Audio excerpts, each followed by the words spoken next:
Hi guys, what's up? Zax here. Today we are here with an IndyCar race on rFactor 2.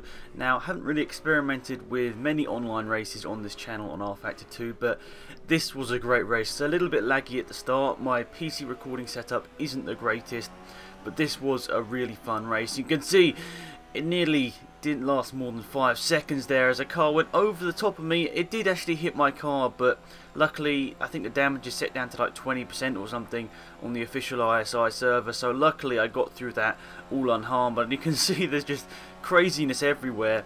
I think I started down about 8th or something position, and I've already made it up into I think 4th position here, so a good start, helped by the accidents around me. But this is a 20 lap race around the Indianapolis oval circuit in the new Indycar, the DW12. I think it's the Dallara DW12, bit of a mouthful, but here we are going for P3 right off the start of the race. Going on to lap 2 here, we're looking down the inside, nowhere not, there's a bit of debris there, and we slightly slide through the corner there, which doesn't help us out whatsoever. You can see some really cool replay camera views on rFactor 2. The replay camera views not as good in my opinion as iRacing, but some really good views. They definitely have been improving them.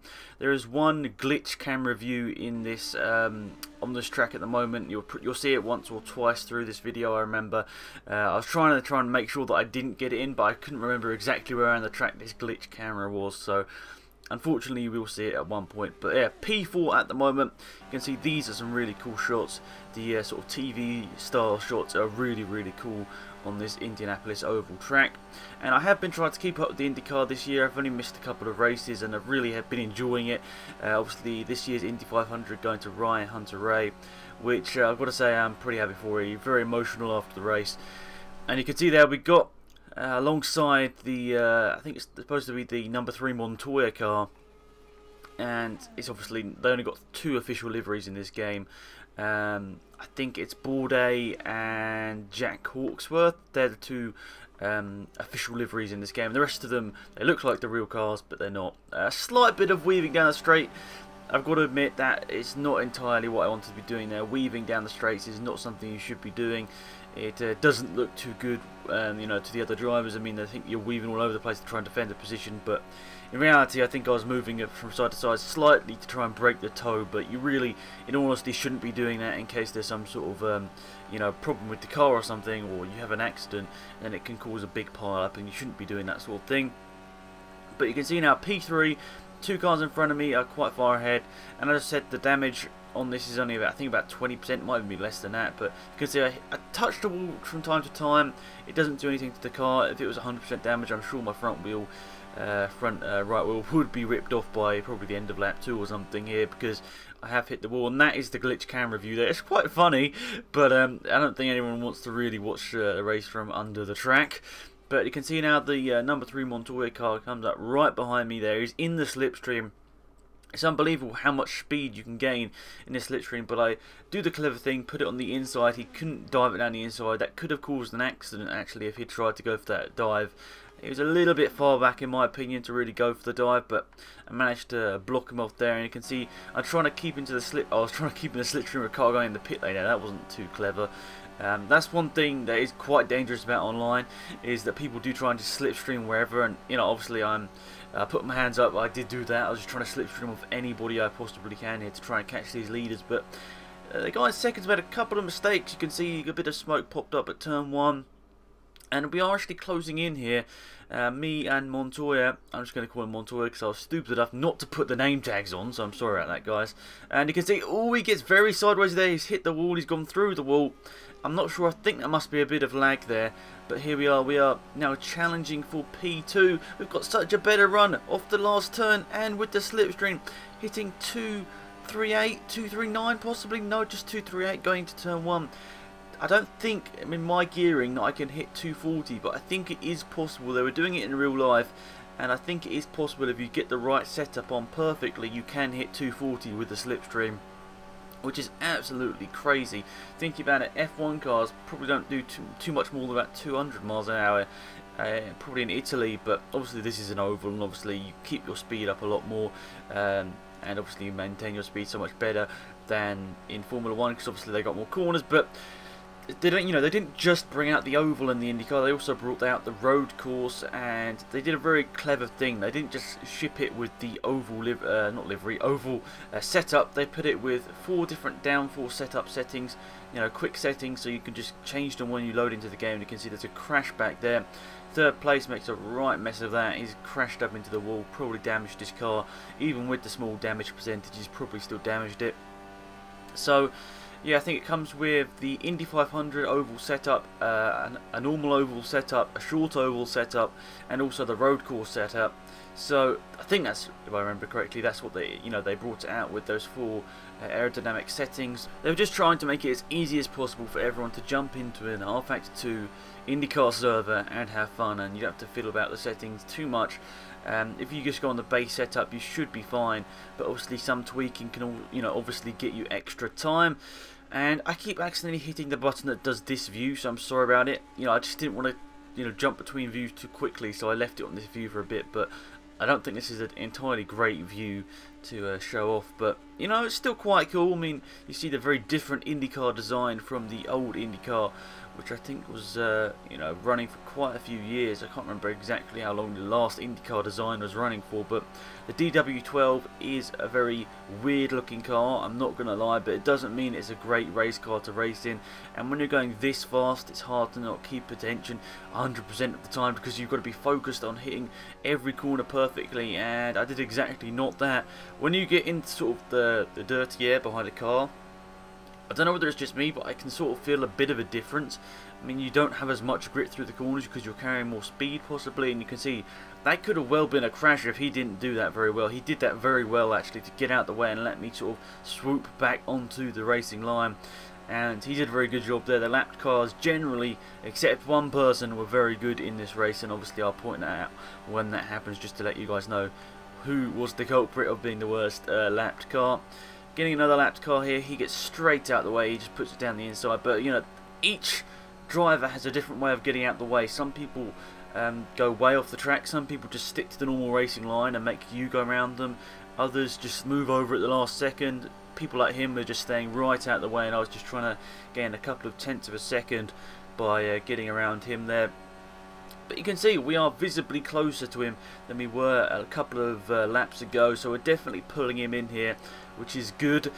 P2, I've already got P2 in my second IndyCar race. I got second position, which is quite cool. The first one I crashed, third one I crashed, and I think this is my 4th race in IndyCar. So far it's bad race, good race, bad race, and we'll see what happens in this one. But it's looking so far like it's going to be a good race. If I finish P2, that is going to be a great achievement for me. I mean, against against 19 other drivers at a 20-person server, against 19 other drivers, it would be a great achievement to come out on top. And it's not as if people weren't racing. You can see there were loads of people still racing around the track. Obviously there were accidents in there which took out quite a few cars, but still, to be up here, to be at the sharp end of the grid in the race is definitely a good thing. It shows that you have got the speed.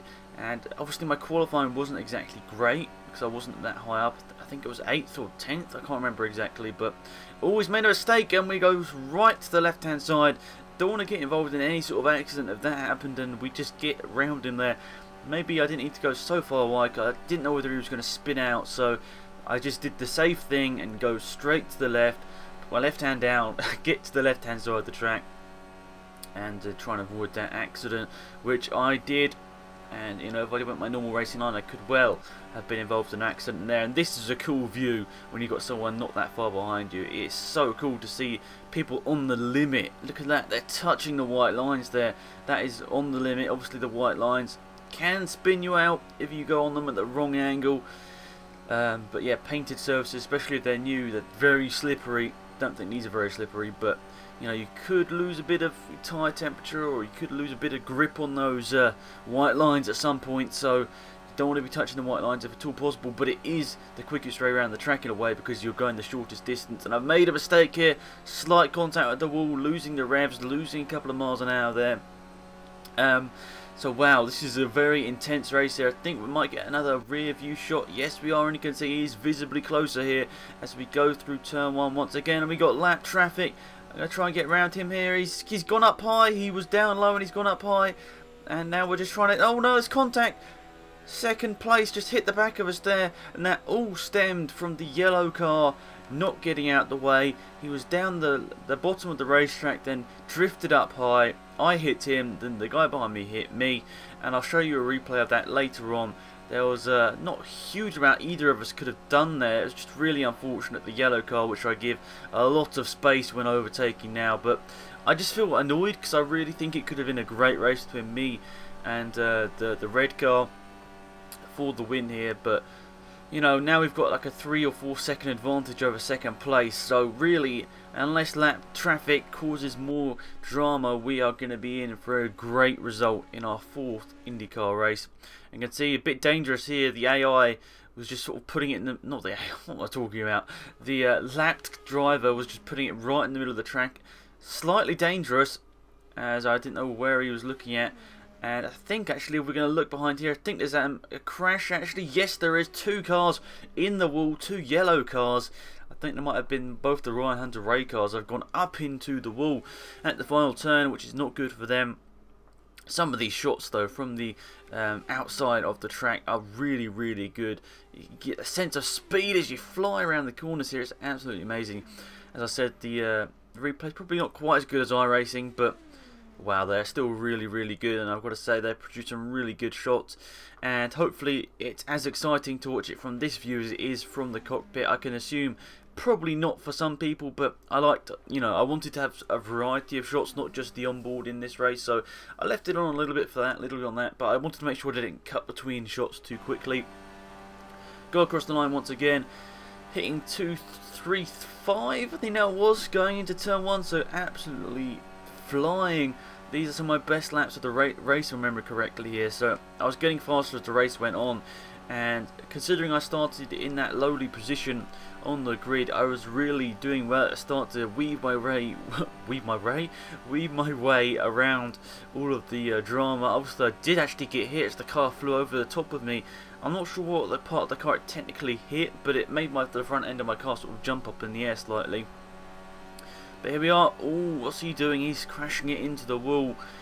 There were a couple of people that were really getting on people's nerves before this race. I remember in the server a lot of people saying that I won't say their names, but saying a lot of people were annoying them in the qualifying and practice sessions, just getting in their way. But overall, this was a not too bad online experience in rFactor 2. I've got to say, actually, it was actually really good, really fun. And there was a little bit of problems in the first couple of hours of the IndyCar going live. It was quite laggy, if I remember correctly. I didn't actually have a chance to play it when it first came out, but my friend did have a chance to play it when it first came out, and he said it was quite laggy. The experience wasn't too good. But now, when I'm playing this, only a couple of people floating to the walls, you know, from now and now again. But really, not too much problems with the online, and absolutely amazingly fun race here. I don't know how to put it into words. This was, you know, I couldn't believe it. I've only won 2 rFactor races before. Actually, you know, 3 rFactor races. Sorry, before this. 1 in the Megane and then 2 in the Honda Civic BTCZ touring car. And here we are going around the final corner of the race to pick up my 4th victory on rFactor 2 in the IndyCar, in my 4th ever IndyCar race, or my 4th oval race in rFactor 2. I picked up the win, and I was really happy about it. I was under intense pressure throughout, and it was great racing. I really enjoyed it, except from the little mistake with the back marker. It was really, really fun. And I think we were just kind of a quick look at the accident with the lapped car, and obviously second place car. But before that, just a couple of donuts. Obviously, you want to get those victory donuts in here, and you know, I couldn't resist to do a couple of donuts. I mean, just a winning celebration. It became famous in Formula 1 world last year with Sebastian Vettel, but I thought it'd be quite cool to celebrate the victory with a couple of donuts. Not food donuts, just donuts on... Yeah, okay. Anyway, this is the accident with the lapped car here. You can see the red car, second place behind me, the yellow car here, and we're going to try and go on the outside of him here, but he slides up the racetrack, he hits us, he gets us out of shape, and then he just moves by, and there's contact with the red car, And I think that's because I lost speed and lost momentum, and it really just caused a wreck, which shouldn't have happened. So probably my fault in some way. I think I probably could have got round the lapped car in a way a bit later on there, but you know, I could have got it in a different way. If that makes any sense. I could have maybe gone a bit tighter to the lapped car, but I really didn't want to, you know, get in contact with the lapped car because I really thought he was going to crash into me again. But overall, great race. Hopefully you guys enjoyed it. And yeah, see you in the next video. It's been X, I'm out of here. Bye.